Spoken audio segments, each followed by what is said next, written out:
Hi, welcome to This Week in Ames. I'm Susan Guiazda. On today's show, we'll check in with the Ames Park and Recreation Department.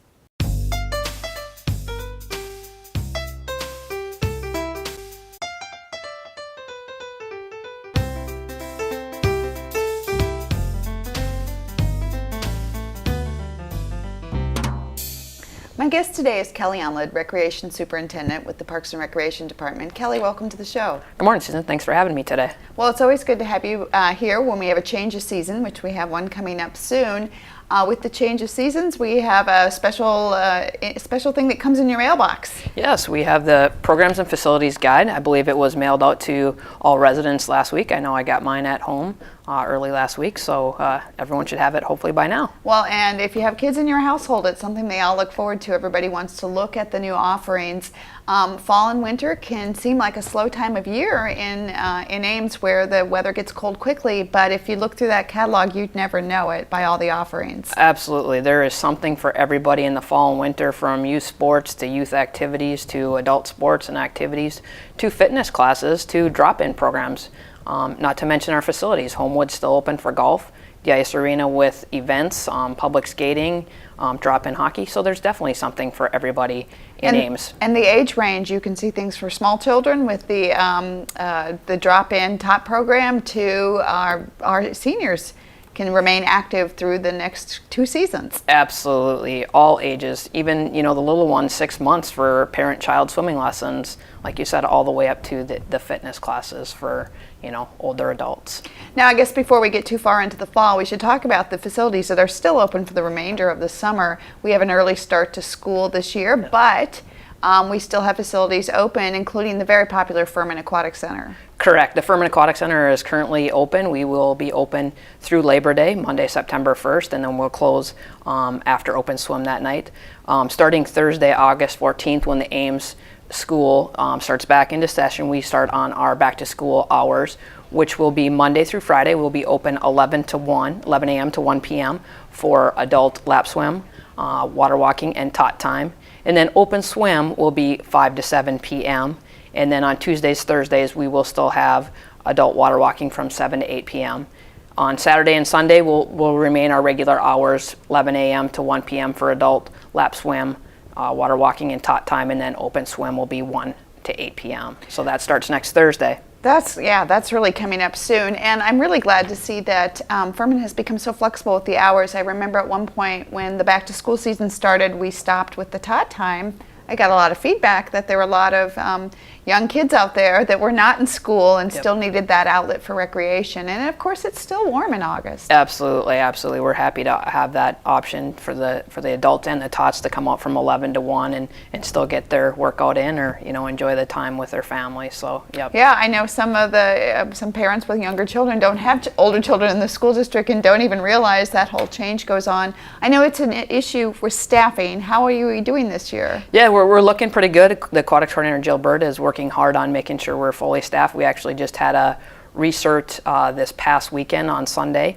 to still try and hire. We're still in the process of hiring people. We hired, I think, 2 or 3 new people already this week and get them on board so we can remain fully staffed during that time. Obviously, a lot of our workers are high school and college students. So yeah, well, a lot of the staff that we lose at this time of year, we also can potentially gain some staff as Iowa State students get back for the school year. Absolutely. We have it on their job board, and we're reaching out to them, and we've started an incentive program with the guards currently on staff to hopefully have them work some more hours and be fully staffed for the next 2 weeks when school's back in session.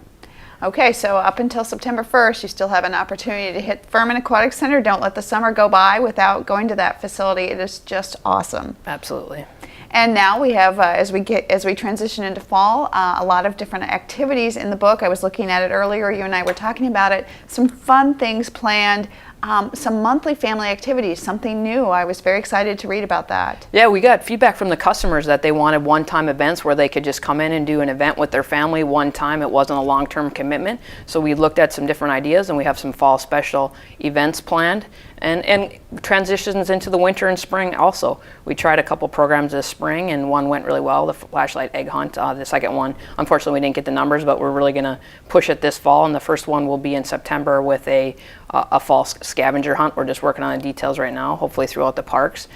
the information will be posted on our Facebook page as soon as we get everything arranged. And then it would be something that you would register for? Yep. You'll register either as an individual or as a family, depending on the program. So. And I saw some of the other ones as you look ahead into the season, more themed kind of activities, Valentine's Day, Halloween, really fun stuff planned. Yep, absolutely. We're hoping we have breakfast with Santa. I've got a Santa lined up already, so the kids will be able to come in and say hi to Santa, tell them what they want for Christmas, and he might read them a book, or we'll see what we end up with. But we're excited about the fall special events. And you mentioned the Parks and Recreation. Ames Parks and Recreation does have a Facebook page, as does the City of Ames, and a couple of other city departments do have Facebook pages. Also, the Ames Parks and Recreation page on our website is very active. Lots of information is available there, so lots of different ways for people to find out this information. Absolutely. They can visit the webpage. We also try and do a constant contact message once a month to our people who have registered in our programs before, just to keep them up to date on what's going on in the department and upcoming events and activities. So that communication goes a lot of different ways. If anybody ever has a question, obviously they could certainly call the community center. Correct. Yep. And look again at our website, cityofames.org. There's a button right on the front that says Parks and Recreation. You can go right there, and also Ames Parks Rec. AmesParksRec.org is another way to get directly to that site. Yep. So with the catalog, some new offerings extending into the younger ages. Talk a little bit about what's going on this fall. Correct. Absolutely. So a couple of tweaks we had in our programs. We did a flag football. We were adding kindergarten. We noticed there was a need for younger grades, so we added kindergarten for our flag football program. We've added some swim lessons at Green Hills on Sunday afternoons, both parent-child and also private lessons. This will help us move some of the other lessons out of municipal pool and add more sessions there, and also adds another day, Sundays, at Green Hills, which might be a great opportunity for parents and children. I saw that Sunday afternoons, which tend to be somewhat of a slow time, and a nice opportunity to get your child out, spend some time one-on-one, or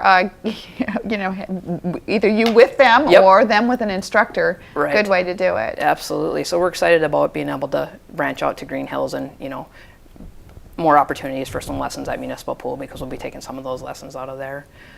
We have some new fitness classes coming online this fall. We have a Pilates bar class. Nancy has started that, and we have a dance jam. So we'll be interested to see how those go, and hope public signs up for them. And we always have the standards. I saw lots of yoga classes in there, lots of different fitness kinds of opportunities for adults at lots of different times, which is always helpful, both mornings, lunch hours, evenings, and on the weekend. Absolutely. Try and hit everybody's availability, and there's something for everyone in the book for fitness classes. And what I really like about the Parks and Recreation Guide is the classes are reasonably priced, and there's sort of a sense of try it, and if you don't like it, we'll find something that fits with where you are at. Absolutely, and if there's something that you're looking for that we don't offer, give us a call, send us an email. We're here for the customers, and if there's something we're not offering, we'd love to try it and hear from you. So we want to meet everybody's needs. Homewood still taking reservations. Usually they don't shut down till really pretty far into fall. Yeah, we're looking at early November, depending on how the fall goes. But we're still taking reservations, both via phone and now via your cell phone or your computer online. So and the golf course looks great this year. Looks really nice. It does. Ice Arena, how are we doing there? We're doing good. We're gearing up for the fall season. Hockey will start here in September, so we're busy getting ready for that season. We've had open skating throughout the summer, and we've had drop-in hockey, but we'll be adding sessions as we move into September. So come and visit us even right now at the Ice Arena. So we have miles and miles of bike paths and over 35 parks to try out. There's so much to do in the fall, and actually the weather tends to be just a little bit more moderate. Yeah, not quite as hot, and so come out and visit us in the parks and see if you can hit every park in Ames. I know Harvey on the front here, his dad wrote a letter that they had visited every park over lunch hour last summer, so join them and visit all the parks in Ames. Like Susan said, there's 37 parks, so there's a lot of exploring to do. Well, Kelly, I know you're busy, always a lot going on. I always appreciate hearing these updates on what's going on. Really, nobody should say there's nothing to do in Ames. It seems like there is just a ton of activities. Absolutely. There is something for everybody, so come and visit us. Thanks, Kelly. Well, if you're looking for other things to do this summer, don't forget that the last day to visit the Ames Public Library will be on August 17th. That's the day that the 620 Lincoln Way facility will close down. We'll have a book brigade to mark the occasion where we move a few books from the Lincoln Way location to the new location on Douglas. Also remember that the new library will open on Sunday, September 14th. You won't want to miss it. It'll be a fabulous event. You're all invited. Remember, there's more information on the public library's website at amespubliclibrary.org.